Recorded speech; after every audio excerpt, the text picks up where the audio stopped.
Hi there, welcome to this Figma Quick Start tutorial episode 3. Today we are covering repeating elements and components.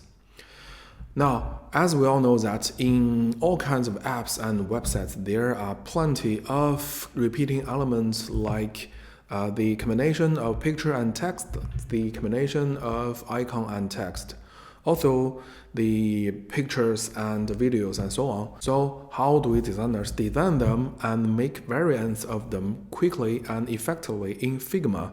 That's today's topic, components. So let's jump to it. Now, as you can see, I have two sample pages here. From this one, we will learn the basics of components by the icon sets. On this page, we will learn the properties of components by the YouTube avatars. Let's move to the left. I have two groups. One is the group of icon set.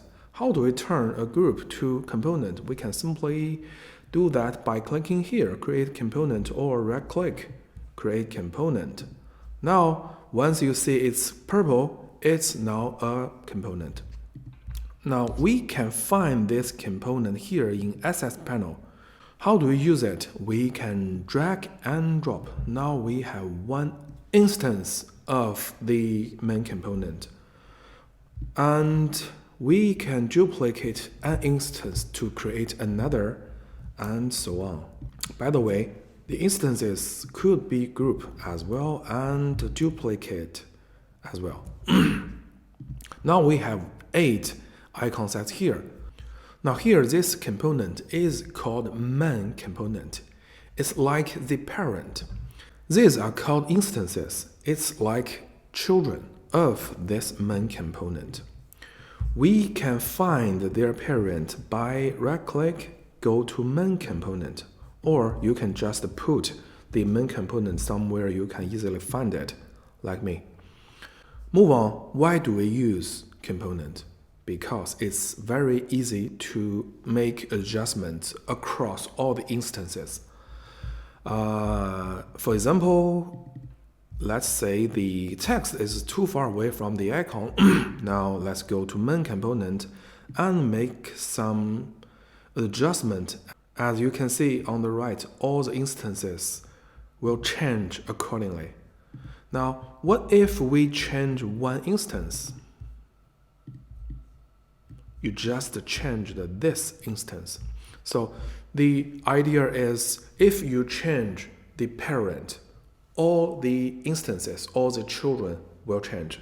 If you change one child, the parent won't change. All the siblings of this child won't change.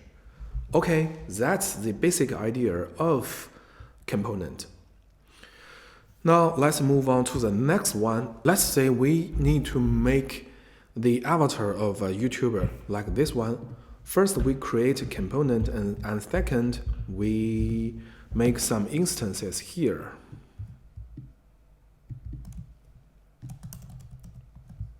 Now let's moving back. Next, I will show you the property.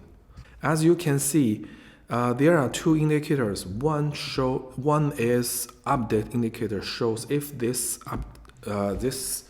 YouTuber have some updates, and another is live indicator to show if this YouTuber is doing some live streaming. First, we select update indicator, and here in layer panel you can see this button, create boolean property. Now to show update indicator, the value is true or false, so create property. Next, let's select this live indicator. Here in layer, we create another boolean property, true or false, show live indicator. And when we select this YouTuber name, we can create another kind of property called a text property here. From text panel, create text property. So the name of this property, we can call it YouTuber name. Okay, create property. Now, if we go to the instances of this component, we can see on the right, you can have the toggles to turn the update indicator on and off, and the live on and off.